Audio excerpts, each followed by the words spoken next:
Welcome, friends. After rekindling my interest in RuneScape lore, I've decided to start a new series on this channel, exploring some of my favorite storylines in the game. We are going to explore places you might not have ventured for years, and learn the history behind some of Gillinor's most captivating tales. Let's bask in the nostalgia, and start off with the Ardougne Plague storyline, leading into the exploration of the Elven lands.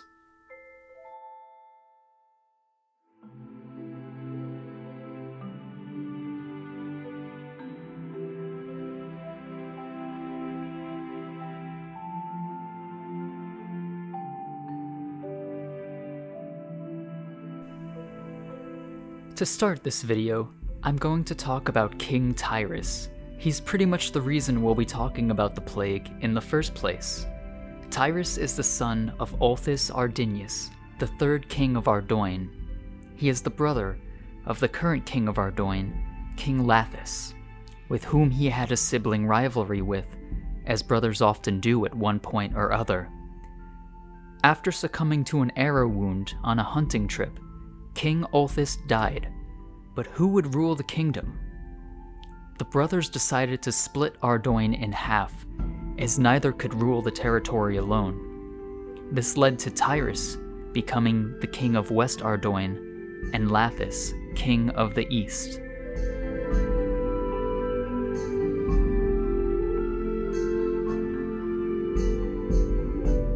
Tyrus was neither popular or unpopular at the start of his reign. The city actually grew during this time, expanding westward to the Gallerpost Mountains, which separate Kandarin from the Elven lands. While tunneling through these mountains, under the Arendar Pass, builders uncovered an ancient Elven tunnel system, known as the Underground Pass. Tyrus was obsessed with exploring this territory, bringing his army through the tunnels and setting up camp on the southwestern coast of Tiranon. During his absence, East Ardougne grew under King Lathis, becoming a major economic and political power in Kandarin. Tyrus's popularity dropped significantly as West Ardougne's new inexperienced leadership plunged the city into decay. Tyrus returned to West Ardougne on supply and recruitment missions, but for the most part, he abandoned his kingdom.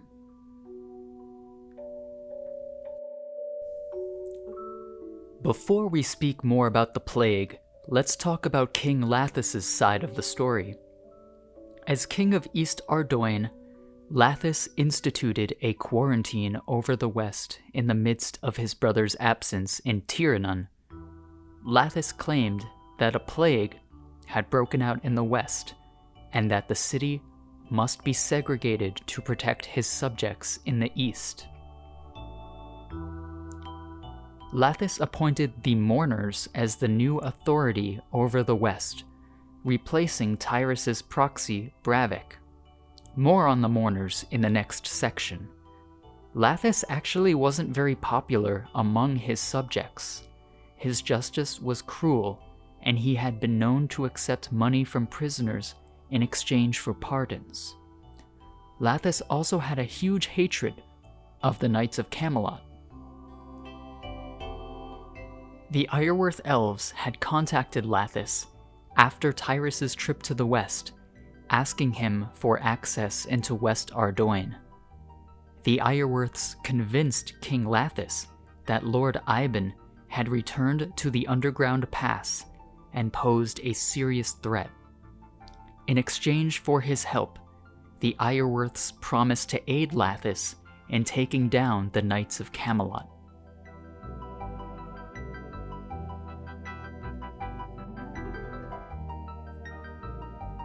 Amidst the plague hysteria, West Ardougne is walled off, and only qualified individuals may enter, with the Mourners' permission, of course. The citizens appear unwell, and what remains of the crumbling homes is boarded up. Black X's mark the homes of inflicted individuals. The mourners claim that the plague was brought to the city from Tiranon by King Tyrus. It was for this reason that Tyrus became unpopular amongst his former subjects.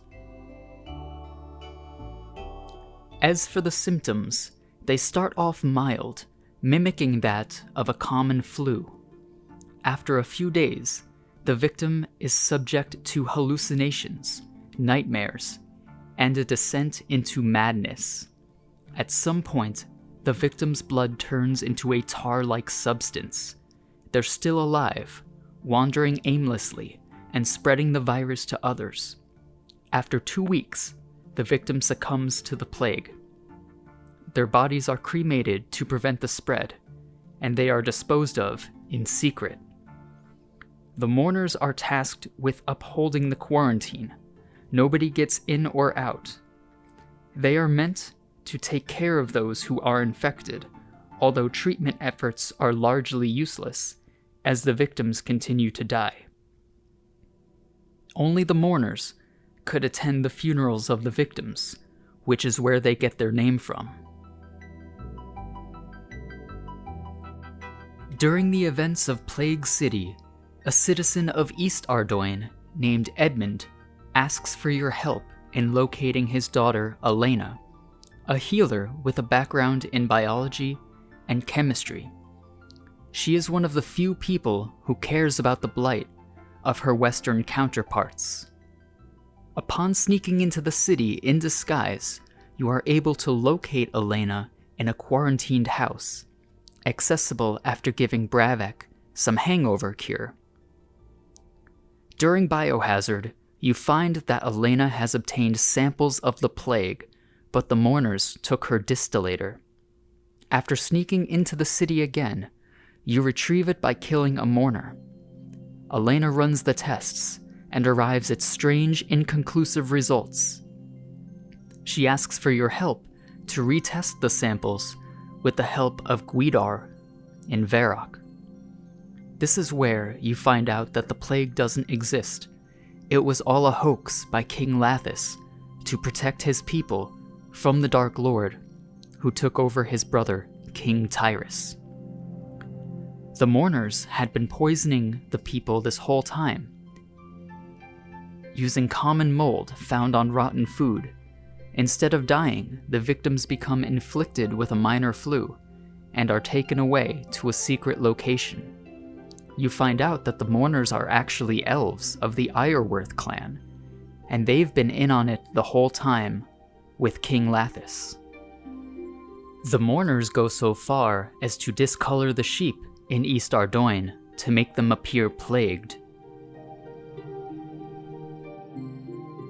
The victims are forced to help the mourners, known as the Prifddinas Death Guard, dig in search of the Temple of Light.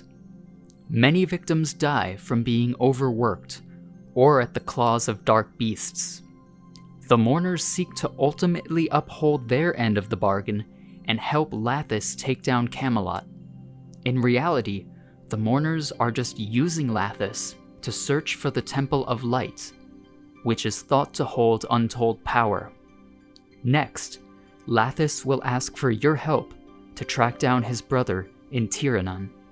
Lathis tells you that he has found a way to the Western lands through the Well of Voyage, located deep within the underground pass. The problem is, a Dark Lord named Iben has taken control of the pass and has transformed the Well of Voyage into a portal into Zamorak's realm. Iben, a former noble, lusted for power and realms beyond the mortal plane. He had joined the Kinshra, also known as the Black Knights, training under Dequarius Renard. The Kinshra often warred with the White Knights of Falador, in which they would eventually be defeated. He had a desire to corrupt, to drive people mad so that he can control them. His subjects would be known as the Soulless. Iben claims to be the son of Zamorak. He claims to have killed hundreds of White Knights before being killed in battle. He was eventually resurrected by a witch named Cardia, who you also come across during the Underground Pass quest. An excerpt from an old journal found in the pass reads, "I came to cleanse these mountain passes of the dark forces that dwell here. I knew my journey would be treacherous, so I deposited spheres of light in some of the tunnels. These spheres are a beacon of safety for all who come. The spheres were created by Saradominist mages. When held, they boost our faith and courage. I still feel I've been relentlessly tugging at my weak soul, bringing out any innate goodness to one's heart, illuminating the dark caverns with the light of Saradomin, bringing fear and pain to all who embrace the dark side. My men are still repelled by Iban's will. It seems as if their pure hearts bar them from entering Iban's realm. My turn has come. I dare not admit it to my loyal men, but I fear for the welfare of my soul." And here is an excerpt from a book called The Tale of Iban. This hunger for more went far past the realm of mere mortals, into the shadowy places of darkness and evil. Iban's ambition was almost godlike in its insatiability, but therein lay the essence of his darkness. As its most base, Iban's fundamental desire was to control the hearts and minds of his fellow men, to take them beyond the pale of mere allegiance and corrupt them into a force of evil. A whole legion of these soulless beings, their minds demented from the sheer power of darkness that channeled through them. Zombies, void of emotions, without feelings or cares, servants to their wicked master, even unto death. During a final stand against the White Knights led by Sir Amikvaz, Iban was given the chance to surrender.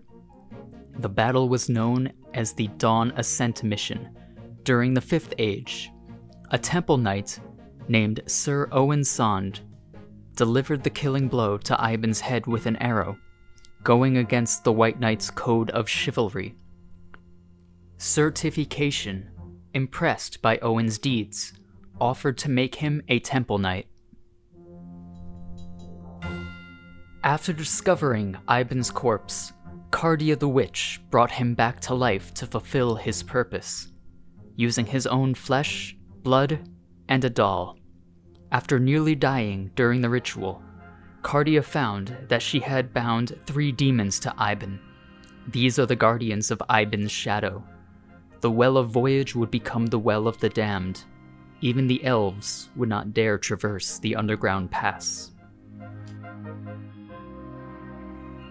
Any adventurer who dared enter the pass ran the risk of being corrupted by Iban's voice. In reality, it was the Dark Lord, the part of Seren trapped in the Temple of Light, who was actually corrupting the minds of travelers. Your job is to kill Iban and restore the well. With the help of Koftik, who you met at the beginning, you traverse the pass until he falls victim to Iban's madness. After finding a way to kill Iban and informing Lathis, you are sent through the underground pass once again to access the newly repaired Well of Voyage. Lathis and his mages had restored the well to serve its original purpose. Unfortunately, the soulless remain trapped in a corrupted state, forever worshipping their deceased leader. Shortly after, during the events of Regicide, King Lathis sends you to Tiranon to kill his brother Tyrus. On your way, you encounter an elf who tries to warn you of Lathis's true intentions, but this elf is shot and killed by 2 Ireworth warriors. When you make your way to Lord Ireworth in the elf camp, you are given instructions on how to make a bomb to aid you in this quest. After killing the king, Lord Ireworth gives you a letter addressed to King Lathis. An elf named Arianwen stops you during your return to Ardougne Castle, exposing Lathis's plans. You were being used by both Lathis and Ireworth to return the Dark Lord. In reality, King Tyrus posed no threat to you or Gielinor, was not evil, and pretty much just wanted to set up camp and move to Tirannwn instead of being king of West Ardougne. I'd be remiss if I didn't mention some of the history of the elves and how they arrived in Gielinor. Many years ago, Seren and Zeros were created by an elder god named Ma. In the First Age, Seren visited the world known as Tardiad. This woodland planet was filled with peaceful elves, with crystal structures. She was amazed at how the elves lived in harmony, and the elves quickly accepted Seren as their goddess. Thanks to Seren sharing her knowledge of crystal singing, the elves were able to further develop their society. Later on, after the Nagari God Wars, Guthix invited Seren to a new world, Gielinor. Seren sent a scout through a crystal shard, who would be known as Halunet. Seren was skeptical of Guthix's intentions at first, but concluded that they were pure. The goal was eventually to break the elves' dependency on her and to inhabit a world where various races could live in harmony. The elves were hesitant to leave their homeworld at first, so Seren abandoned them for some time.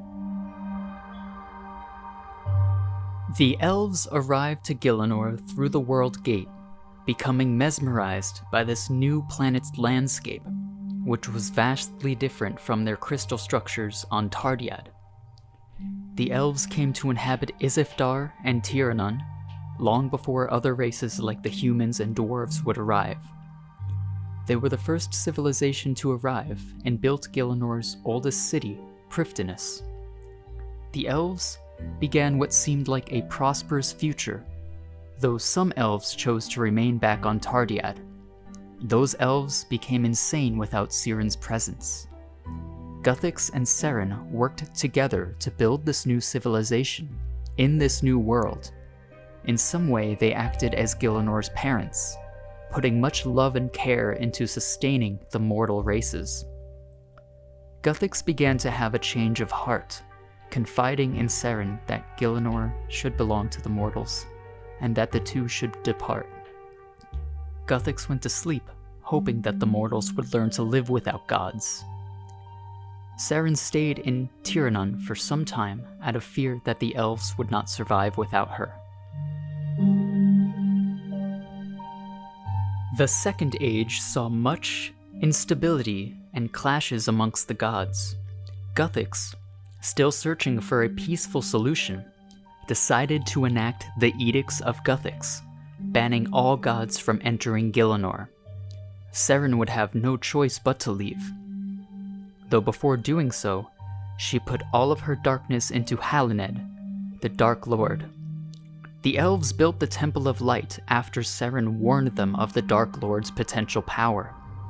They were still allowed to communicate with their goddess through their city's crystals. The Fourth Age saw even more instability among the elves, as they were now entirely on their own. They continued to develop even more crystal technology, and the Kadarn warriors would serve as the city's police force. At some point, the Kadarn left to form treaties with Gielinor's other races. In their absence, the Iorwerth clan turned away from Seren and to the Dark Lord. They disagreed with how Baxtorian's kingdom to the east should be divided, Baxtorian being, by the way, one of the first elves to arrive, establishing an elven kingdom east of the Galarpos Mountains. This disagreement began the Elven Civil War. Baxtorian's forces, along with the Kadarn clan, attempted to mount an offensive against the Iorwerth. The campaign failed at first, but Baxtorian soon learned that his wife Glariel had disappeared, and that he had lost his kingdom to the east. He couldn't even worry about that yet, as a window of opportunity opened for him to rescue the clan elders of Prifddinas. During a meeting under the city, in the Grand Library, the Elven Council sang the Song of Revision, reducing the entirety of Gilinor's oldest city into a small crystal seed, and its inhabitants frozen in space and time. As Baxtorian sealed himself beneath the waterfall, Iorwerth had no opposition any longer. While some elves chose to return west and strive for peace, they were shortly killed by Iorwerth, who roamed the forests of Tiranon, continuing their quest to restore the Dark Lord. North of Izefdar, Seren created the Tower of Voices, also giving a shard of her own essence to each of the Elven clans. That way, the elves could communicate with her. Her heart would sit at the center of the tower. During Roving Elves, you meet Eluned and Isilwyn. You must sanctify Gloriel's tomb that you once disturbed in order for the pair to help you further. Eluned would then recruit you to help the elves' cause. Once again, and with help from Arianwen, you disguise yourself and infiltrate the mourners of West Ardougne to discover more about their plans to resurrect the Dark Lord. Then, the Temple of Light must be repaired by solving a light puzzle and discovering the Death Altar.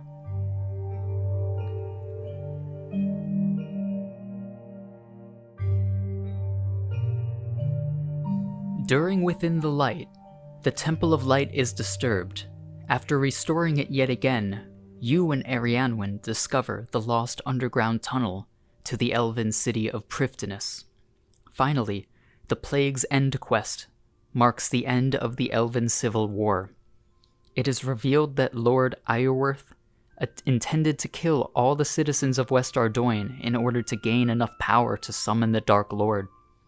Upon rallying the citizens of West Ardougne, King Lathis and the mourners are disposed. The Grand Library of Prifddinas is uncovered, allowing access to defeat the Dark Lord, which is a dark manifestation of the elven god Seren. The monument that stands near the entrance of the city, of this new incarnation of the city of Prifddinas, Gilinor's oldest city, serves as a reminder to never repeat the events of the past. The Grand Library is a massive underground library beneath Prifddinas, containing vast knowledge unknown to humans. In fact, the library contains the seat of Prifddinas itself. Before the Civil War's end, the library had been sealed near the end of the God Wars, when Seren was forced to leave Gilinor and feared that the knowledge inside would end up in the wrong hands. In fact, upon accessing the library, it's found that one of the 9 seals has been broken, indicating that the Iorwerth clan had attempted to break the seal themselves. Now, the 8 elven clans live in harmony once again, in a new incarnation of their capital city, and once again, with access to Seren through the voice of the Tower of Voices.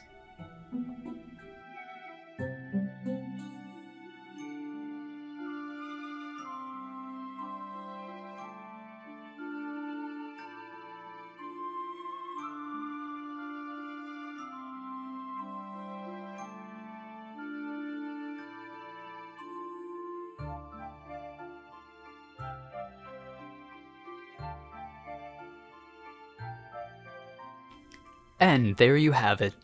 Prifddinas is restored, the elven clans live in harmony, and a corrupt king is killed. Sadly, Tyrus, who was pretty unproblematic this whole time and just wanted to chill with some elves, is still dead. The end. Thank you all for watching. Please consider liking and subscribing, and let me know what storyline you'd like to hear more of next. I'll see you around Gilinor, my friends.